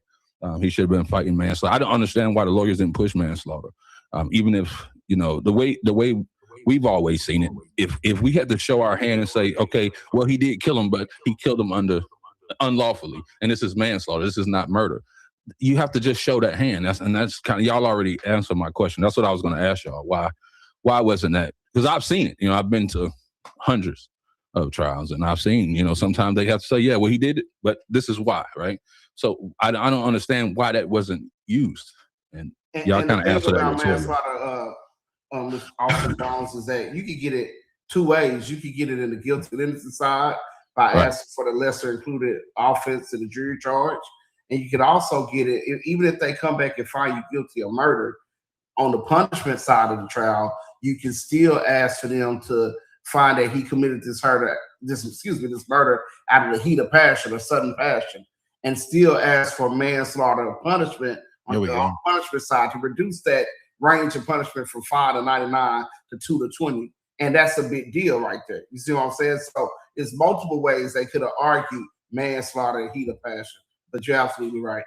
Shout out to D Jones, man. So to my boy D Jones for popping out, man. He said y'all already answered this question for real, man. Worldwide, but I'm gonna take one or two more, gang. Worldwide Bullies, you in the building, fam? Worldwide Bullies, this your time to shine, my brother. This is it, my brother Rick. You in the building? Worldwide Bullies, you there? What's good? What's good with your money? I just wanted to ask the fellas, let's go. If there was any kind of ethics violations on that jury situation, because I know that the guy asked the lawyer asked like, hey, you excluding all the black jurors, so what's the deal? Is that like some kind of ethics violation on their behalf? Well, I think you're referring to the Batson challenge that was made.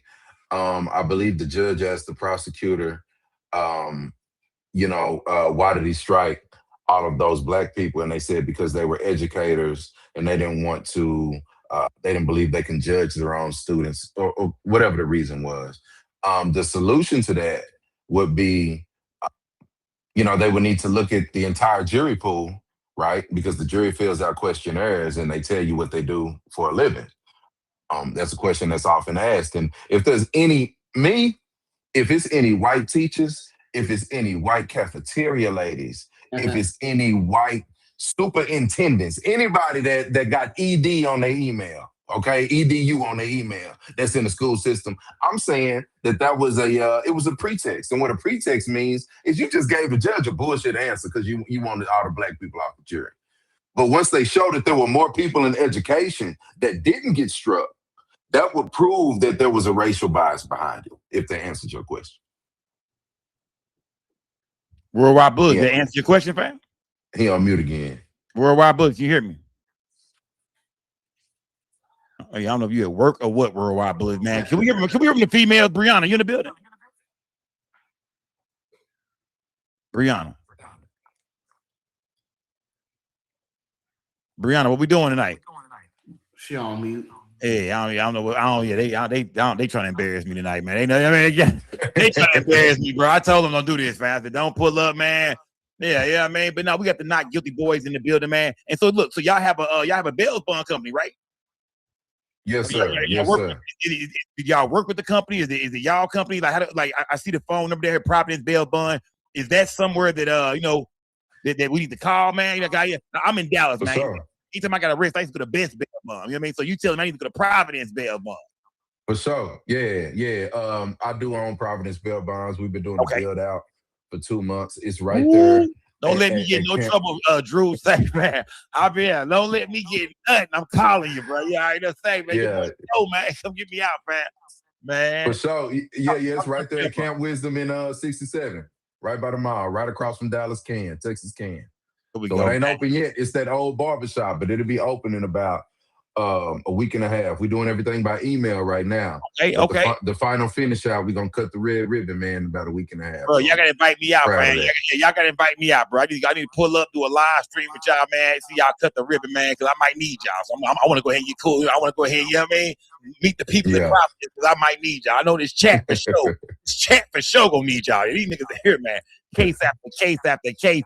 Let me see. Sean Williams. Hey, Sean Williams, you got a question? Yes, sir. What's going on, fellas? What's up, good, brother? Man? Cooling, man. All right, so quick question, man, because I really want to clarify this for everybody in the chat, because this is like, it's useful information. Can y'all explain what proportionate force means in self-defense? Because a lot of people think it means equal force. There we go. Good question. There we go. I'm not sure if proportionate force is Texas law. I'm not sure if that's Texas law. The only thing you have to have, the key word is reasonable, right? So the entire time that I'm in front of this jury and I'm building my case and I'm cross-examining witnesses and I'm bringing my own witnesses, I'm trying to show that he had a reasonable fear of serious bodily injury or death, and that his action was reasonable. So it's about what he feared, and it's also about what he knew about whoever the perpetrator was too. You see what I'm saying? That's why the Metcalf's previous violence comes into play, because if Carmelo was aware of it, he's like, I ain't finna let you do me like that. You see what I'm saying? And that matters. That plays into his reasonableness and believing that he needed to defend himself. Yes, Hope that was a good answer to your question. Yeah. Yeah. Yeah. Definitely reasonableness, man. But I think proportionality is part of Texas law, though, regarding self-defense. No, the two standards is either deadly force and non-deadly force per 9.31 and 9.32 of the code. Okay.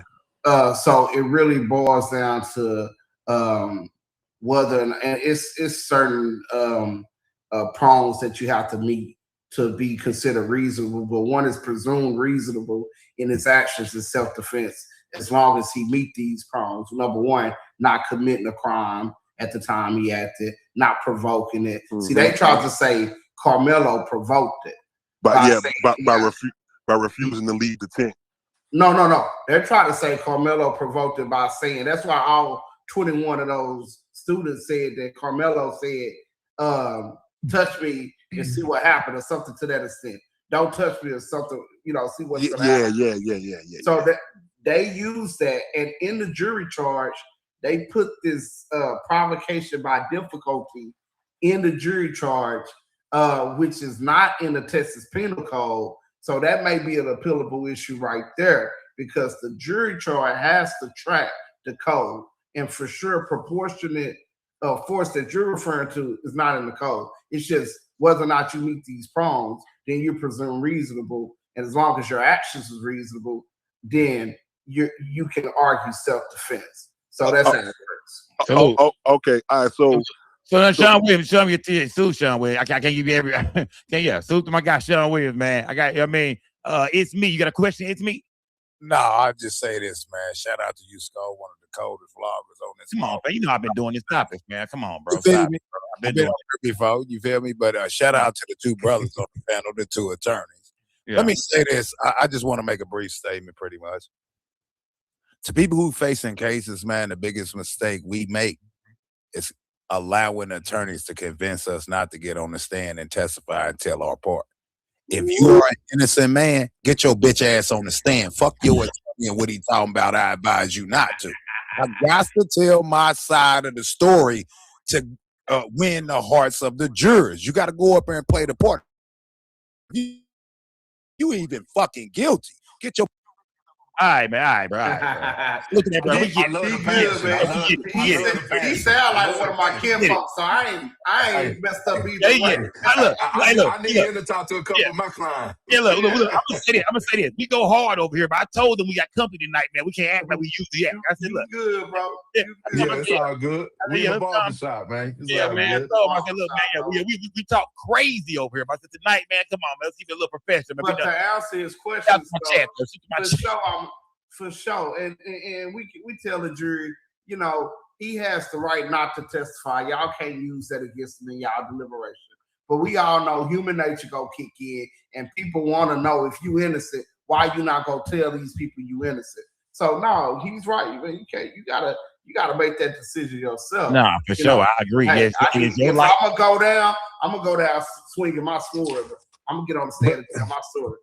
But the real issue is, man, and it comes from talking it all. See, if you don't say nothing at all, you get to be more strategic on taking the stand or not.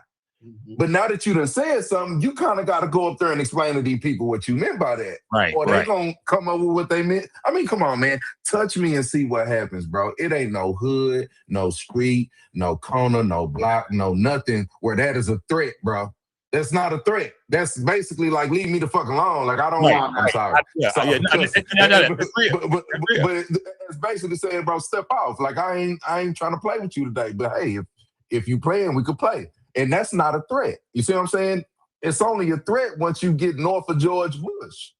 Right. You see what I'm saying? So that's the things you got to be thinking about when you are honorary and you don't want to be seen at the Walmart on Wheatland or whatever, and you got your kids all, in Plano, and you think that make you better. Okay, well, wait till the white folk get a hold of them. Right. You see what I'm saying? At some point, it's going to be a crossroads where they picking yours or theirs. At some point. At some point, I hope y'all hear what he's saying, man. That's real. Let me see. Let me see. Hold on. I'm about to bring you up, and I think that was me. I forgot who that was. Let me see. KJ. What's good with it, Scope? What's good? Turn your mic. Let me see. I control the mic. Hold on. Let me see. We turn you up a little bit more. KJ, talk to me, my brother. Talk to me, fam. No, I just want well, shout out to you once again. Putting on another masterclass on how to do YouTube properly. There we go. Shout out to Scope. There you go. Now I just got a question for these guys. Do they think the witnesses were that testified on behalf of the prosecution? Do they think that all the witnesses were railroading Carmelo? Because that's what we're hearing. That all 21 witnesses that were pretty much saying the same thing were coached into railroading Carmelo. I think they were doing what they was told to do. Absolutely. It's a room. If you go in Collin County courts, you got the two doors that open up. You got a room to the left, a room to the right, and you got the court doors right there. Prosecutor be sitting in there telling them what to say, man. It's straight like that. It ain't no, and it's all in the game. You got to know how to combat that. That's what I'm not saying anything outside of that though. Like outside of the normal game, do you think there's people are saying like they were paid off? I don't know. I mean, I'm not a conspiracy theorist, bro. Like maybe they were, but I don't know that they were. But what I do know is that a Collin County prosecutor in my murder trial 2 months before was telling the witnesses what to say. I do know that. So I do know that they are totally capable, and that's something that they are willing to do. 100%. So KJ, it's a possibility, brother. It's a possibility. That's I just got to ask the professionals. 100%. I don't be buying it when when the conspiracy theories are saying it. So if they can, because they in the courtroom, I got to take a little bit of heed to what they say and come on, brother, take their record into account. So I got to ask. It's better than asking Queen 88 or Toya. You know what I mean? You just don't think the same. Yeah, I mean, yeah. Shout out to KJ, man. Yeah. Hey, salute to KJ, man. They kind of, when KJ come up, hey, KJ go against the grain. He gonna say, he gonna speak his mind. You feel me? Right KJ is a Trump supporter. You know what I mean? And like I tell people, still, yeah. I mean,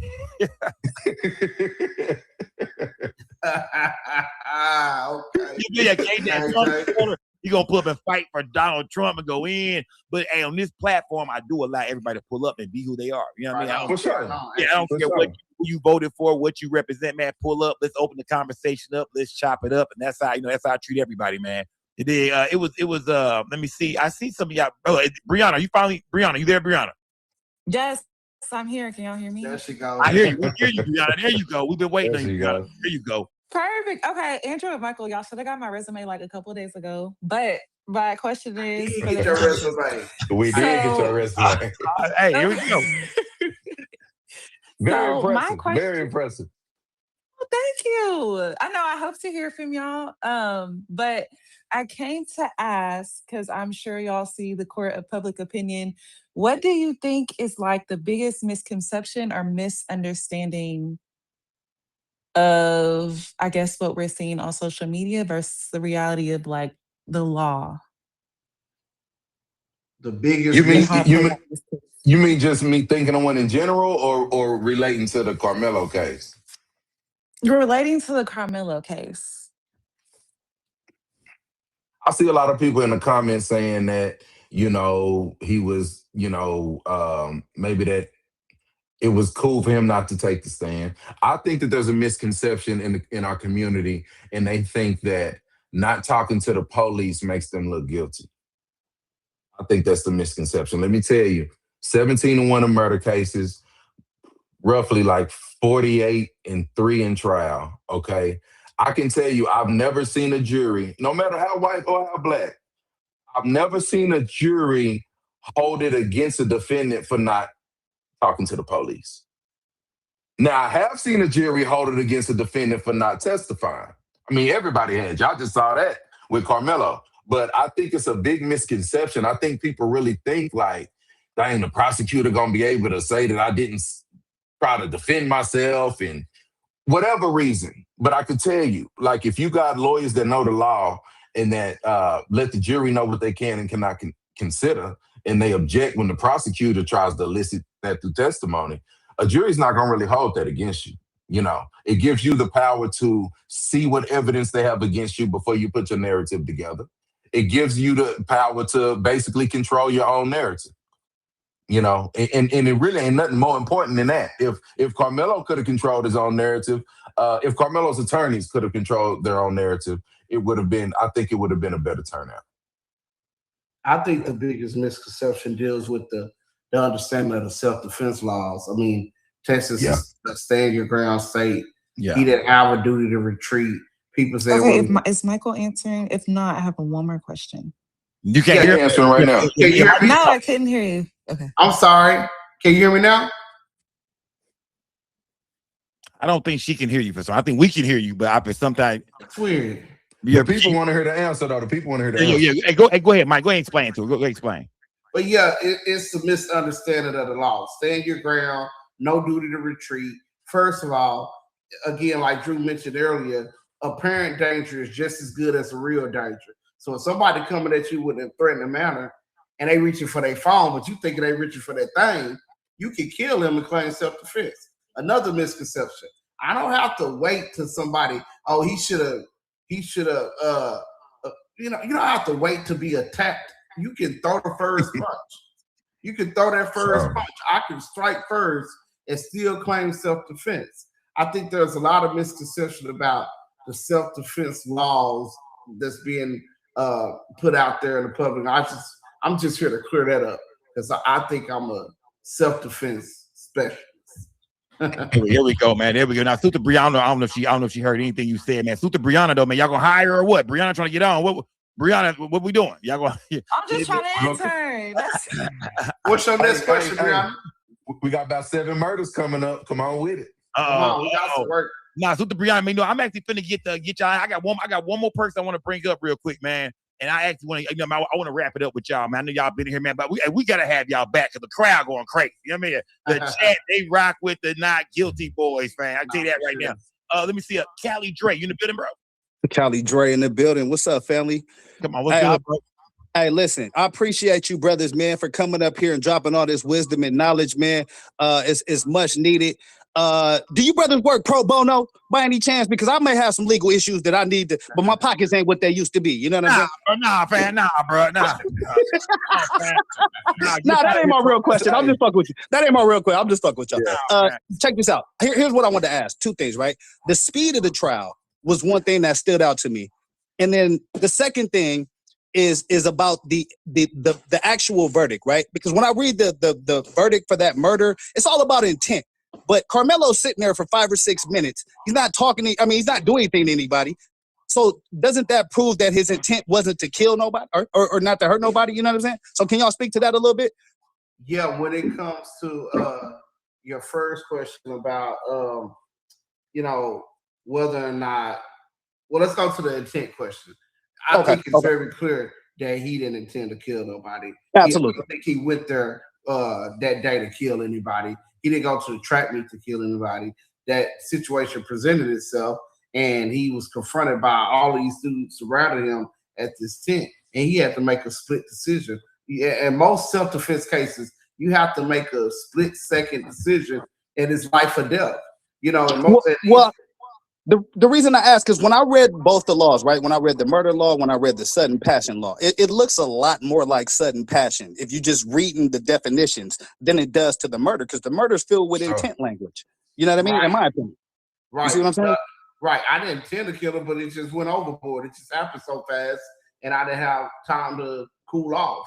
It just all happened so fast. That's the manslaughter argument. You make both those arguments in this case. You make the self-defense argument and the manslaughter argument.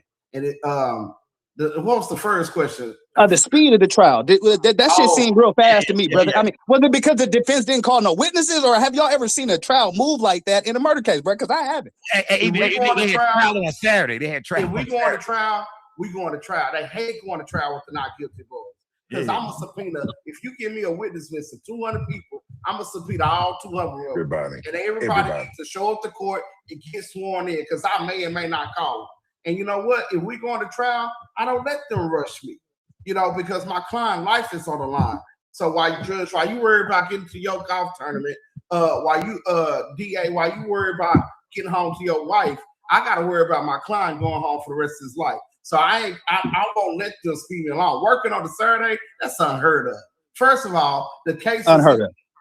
And he did it at the most inappropriate time for the defense. He did it when it was their case in chief. So while the jury getting up, driving up the court, dreading that they have to be there that day, it's me. Now the ball is in my court. So now they looking at me as I ask my questions and present my case, like I'm the one holding you up here when it was the judge that brought y'all up here on a Saturday. Absolutely not. Look, I go to church on Saturdays. My family need me on Saturdays. I ain't coming on Saturdays, Your Honor. No, I appreciate y'all perspective on that. Thank you, brothers, man. I appreciate it. Salute, man. Salute, Jalen. Salute, man. And what I'm going to say, these are the last so I'm going to take. Just say two ladies. Auntie, you in the building. Hey, Scott. Hey, Not Guilty Boys. How y'all doing? I'm sorry, man. How are you? Okay, so my question is, and I'm concerned about this because what happened to Hunter's confession that his brother gave picked up his bag and gave it to him. How he gave it to him, I don't know. But when people are walking around saying that it was intentional, it was his intent to unalive Hunter, Carmelo would not have had the bag, his backpack, had not Hunter picked it up. Am I right? Look, I mean, you may be right, but we'll never know. You want to know why? Because they didn't even subpoena Hunter. They didn't even get him on the stand. You're supposed to get that boy front and center in front of all 12 of them jurors and cross-examine him. Because he has confessed twice. He has confessed to his brother being the aggressor twice. All I would have did is play his news interviews. I'd have sat him up there. I'd have authenticated the news interviews, got him in the evidence, and then he could get his popcorn out after that. I'd have just played it for the jury. Right. And that's isn't that odd that the defense did not play it? Did the judge deny it, or did he just not play it? That's what we got to learn when these transcripts come out. Okay. We got to learn that, did the judge make a ruling against it? But either way, he could not have denied Hunter coming to the stand as a witness. He was an eyewitness to the situation. So Hunter for sure could get on the stand if we call him. Did the defense call him? I don't know. And there's multiple paths to cross-examining him. Just because the state didn't call him on direct doesn't mean you can't cross-examine him.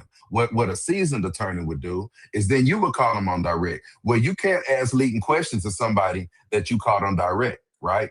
Well, until they show in front of the jury through their answers that they're on the other team's side. So as soon as he got the answer, like he was the state's witness, judges this time, I would like to the record to label this witness as a hostile witness. May I begin my cross-examination? Yes, you may. Bada bing, bada boom. Now you've called this person yourself, and you get to cross-examine them yourself.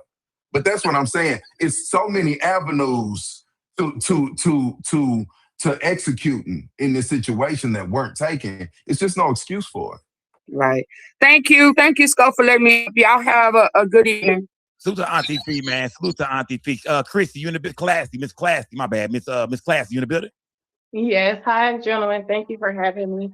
Salute. I have a couple questions, please. Let's see how many we can get through, Miss Classy. Yeah. Okay, so real quick.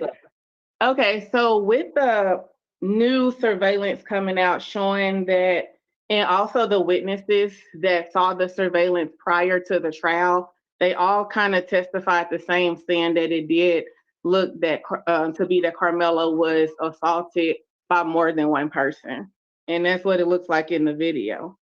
So wouldn't the Texas multiple assailant doctrine fall into place at that point? Absolutely. Shout out to my sister, Carnisha Campbell. She's been inspired by this now to go to law school. And she want to be a lawyer like me and Drew now. But in the midst of that, she brought that up. And you guys are dead right. He can be held liable for the actions of Hunter. And but Hunter said Austin grabbed the bag. See, that's why you need a seasoned lawyer. You grab my bag. Now you may try to rob me. You trying to rob me? Come on, man. This is defensive. I have a right to defend my property too. So defensive property come into play. I don't know what you're doing. All I know, I'm perceiving that you said you're attacking me and I need to defend myself. So yeah, I think them surrounding him, we would have highlighted that at trial and said, hey, he didn't know what they was going to do. All he know that he was in threat of imminent danger. He needed to defend himself. So that would mean that, like with the Texas Penal Code, I think it's 9.3 if I'm not mistaken, but that would mean that everybody else, because someone died, would be responsible for Austin's death, not Carmelo. With the multi-assailant doctrine. Well, what that will mean is that I don't think everyone else, but maybe those group of people who was in that crowd that first confronted Carmelo, they could have been held liable to some extent. Because I think it's the law of parties. Yeah, the law of parties. Parties, yep. Yeah, it applies. Okay, you Miss Classy. I see you. I see you on your yeah, you on your grind, Miss Classy. Yes, because I'm like, I've been doing a lot of research because I just want him to be free. And then also I saw something where they was talking about his wound, Austin's wound, and the size of it seemed like force.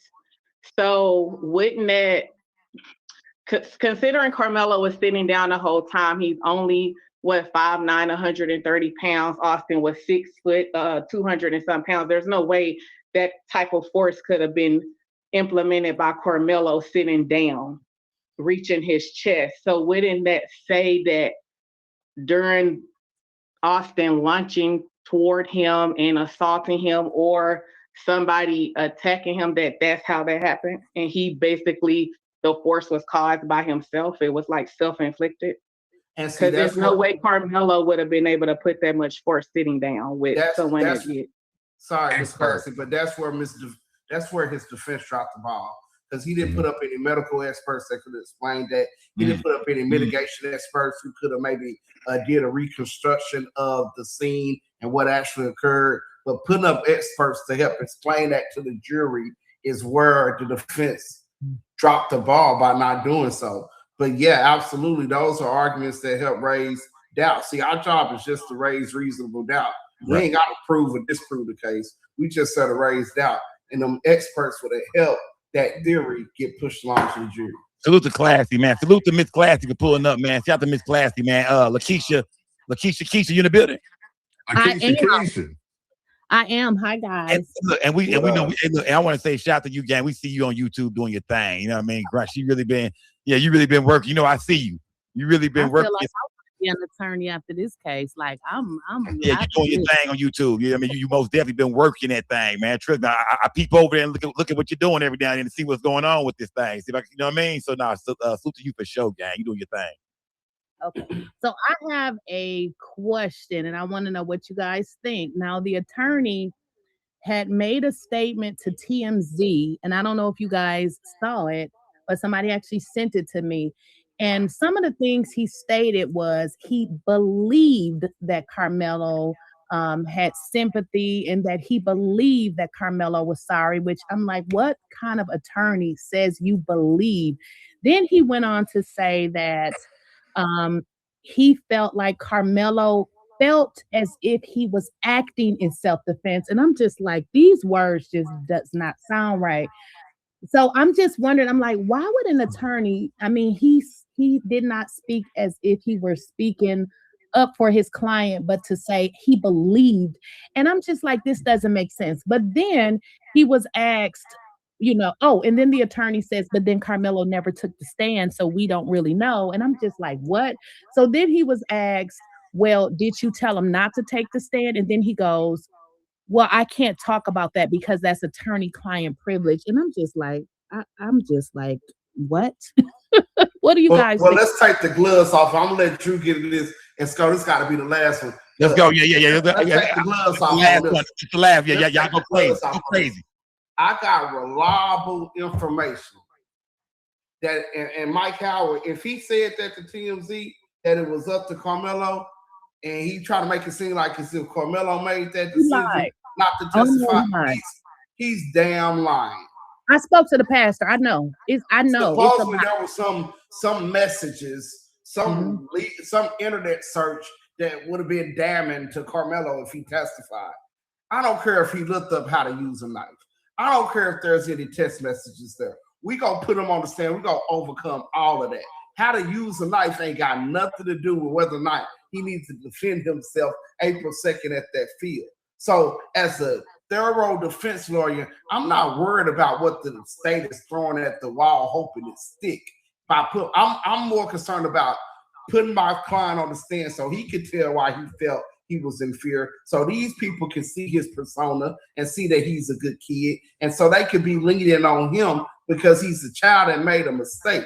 But Mike Howard, he's a joke. That's what I think about. Okay. Yeah, gloves off. Well, here's the deal. Here's what I think about what you said. I can't tell anybody what to believe, right? But I can tell you how to present your case. You better present it like you believe it. Okay. We 17-1 in murder cases. I would say at least 8 or 9 of those are trials. I could tell you each one of those trials, right? We speak to the jury after. Right? As a matter of fact, after our last trial, the first trial we lost, where we still only got him 15 on the murder, I was so pissed off at the jury and the decision they made. But we still went to go speak to them because we are students of our craft, right? And we want to. You need that criticism. You need to be able to know what to do with it. You need to know, to take it and improve.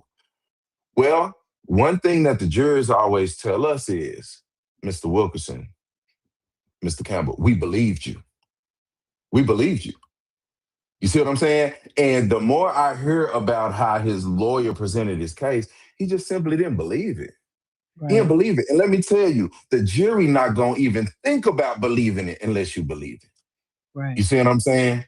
I mean, I bet they believed in white folks when they stood up there and said, he's in your community, at your schools, where your kids are supposed to be safe, walk around with a knife, and he's indifferent to human life. I bet the DA sounded real believable when he said that.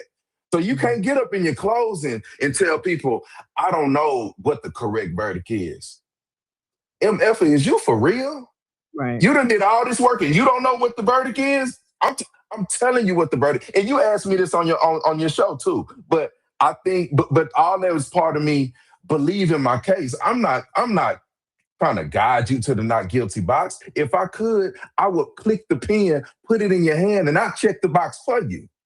You see what I'm saying? I'm telling you, this is what you have to do as your duty as a juror. And that makes people know that I truly believe this because I'm holding you to your duty as a juror and your obligation to uphold the law.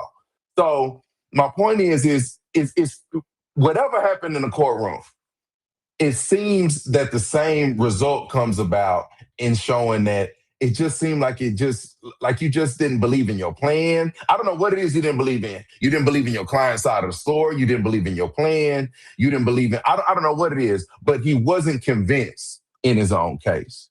Right. In my opinion. But even in that, he's lying. Because I spoke to the pastor, their pastor yesterday, and then I spoke to him again today. The pastor said that he told them, you should put him on the stand. He said that the family, mom and dad, told him that pretty much they were not going to do it because the attorney told them not to. So I'm just like, this man is going around here lying. And damn attorney-client privilege stuff, man. At this point, you ought to feel like you got some explaining to do. And people are asking what happened with him testifying. You kind of owe us that. Like, I mean, I understand the whole, but these are valid questions. And if it was part of your plan and it was a tactical, move that you made, just say that. Just say it. I mean, the man got 35. You can stand on your decision. Right. You told the man not to testify, but it sounds a little bit more like you just wasn't prepared for that. Yeah. Or didn't care enough. You feel me? Yeah. Or just didn't care enough, man.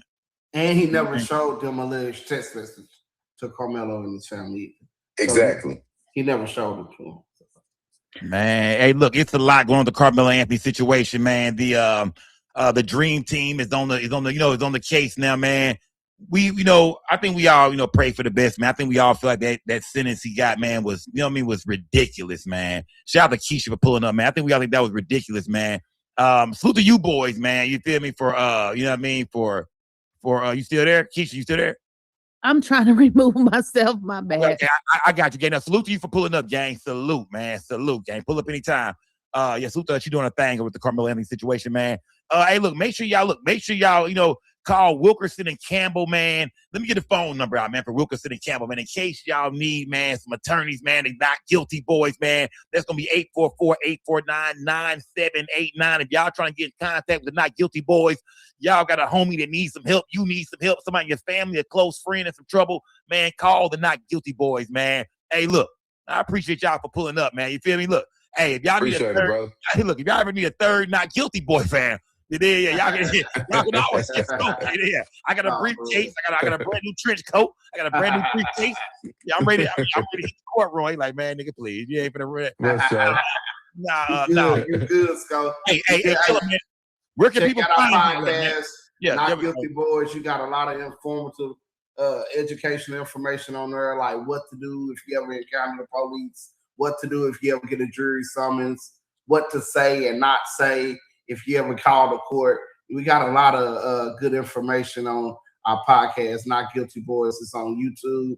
It's on all your other platforms where you can find your podcast. Just continue to, keep us lifted, man, as we fight this justice battle. Talk to me, Drew.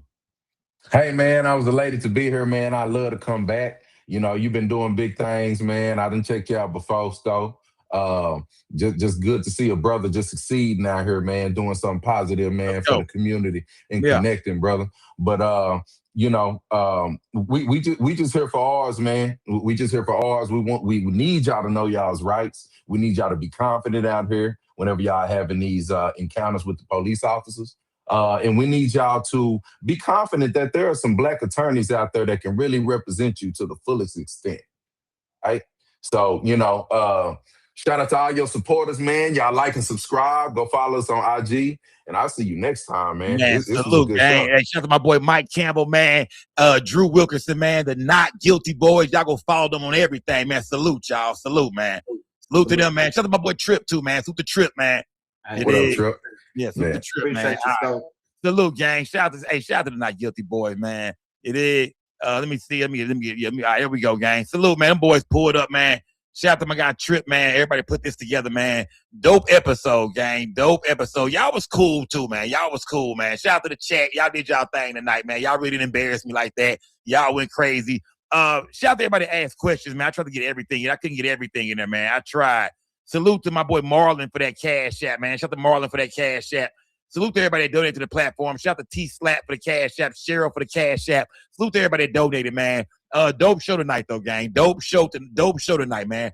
Y'all know I can't wait to put that gas in the air. I was on my best behavior tonight. We had professionals in the building, man. Yeah, them brothers are professional. Man, them brothers are providing. I didn't put no gas in the air, nothing tonight, man. We kept it cool, kept it clean. But the main thing was we broke down a lot of these different, rumors and theories and things that we want to know about the Carmelo Anthony appeal coming up, man.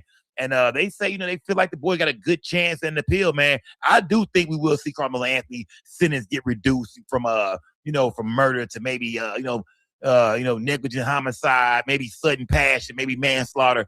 I do believe it will be, I think 35 years is not his final fate, man. I do believe we might see it. I mean, I'm gonna say this, gang. At this point, even 20 years for him is a blessing. If they come back and say, man, from 35, we'll drop it down to this and give him 2015, that's a blessing, man. For the boy to go do 7-8 years in the pen, because we got to admit that, you broke them. When you did what you did, bro, something was going to happen. They wouldn't just let you walk out that courtroom scot-free. That wasn't happening. But if they can reduce your sentence because of the circumstances, man, I think Carmelo got a chance, gang. I think Carmelo got a chance. I'm not going to lie to you. I think he got a chance. I'm not saying he's walking out scot-free. I'm not saying that. I don't think the new dream team is going there to give him the walk scot-free. I believe they're going to try to get his sentence reduced. And Carmelo, he might end up doing some shorter time, man. You know what I mean? 'Cause 35 years is a lot of time for a young kid that, was being picked on, made a bad mistake. You know what I mean? Pulling that blade out changed the game. But at the same time, Carmelo ain't no damn killer, and we all know that, man. Salute to everybody in the building. Let me see what's going on, man. Oh, the Not Guilty Boys leaving. Y'all start dipping, huh? Oh, that's how it is? Oh, okay. Okay, now salute to everybody. Not Guilty Boys leave. Y'all leave with them. Shout out to the Not Guilty Boys, man. Salute to the body. I gotta bring them back on the show too, man. We want to get to the bottom of something for real. Talk about a real situation, especially this Carmelo Anthony situation. When that appeal come back up, it's closer. When things start moving, we bringing the Not Guilty Boys back, man. We gotta bring them back, man. Salute to them boys, man. Shout out to the whole DFW, man. Salute to everybody in the building, y'all. Shout out to the chat. Shout out to everybody that donated tonight, gang. It's most definitely Sco Gang, a no gang, a don't bang. Remember, we don't break the news. We just break the news down. Shout out to Keisha for pulling up at the end too, man. Shout out to she doing her thing on YouTube, man. She going crazy with the Carmelo Anthony's, just putting out the information and keeping everybody up with the latest news in it. Shout out to the Not Guilty Boys. They doing their thing. Shout out to Willie D Live too, man. It's a lot of people. This Carmelo Anthony sector is going crazy. Yeah. Shout out to the whole Carmelo Anthony sector, man. Salute to everybody in the building, y'all. We'll be back tomorrow night, though. We got other stories to break down. Tomorrow, we going crazy. Put that Reggie in the air. Yeah, I mean, back to regular scheduling programming. We going crazy tomorrow night about something. But tonight, shout out to everybody that popped out, man. Shout out to everybody that hit the goddamn pound tonight, man. Salute to everybody, y'all. It's Big Sco Gang, a no gang, a don't bang. Remember, we don't break the news. We just break the news down. Salute to my chat. Everybody that donated, everybody that asked questions all night. Can't do this without y'all, man. Till next time, man. It's your boy Sco, and I'm gone, gang. Salute to everybody in the building. I'm gone, gang, man. To the whole gang. I'll see y'all in the building, man. Y'all, it's your boy Justin on the Sco. We don't break the news. We just break the news down. It's most definitely Sco Gang, a no gang, a don't bang. It's gonna stay real over here, man. Big Sco Gang. Salute to everybody that watched this video. Make sure y'all like the video, subscribe to the channel, hit the notification bell. I do live streams all the time. It's Sco Gang, a no gang, a don't bang. Salute to everybody. Good. Hold on.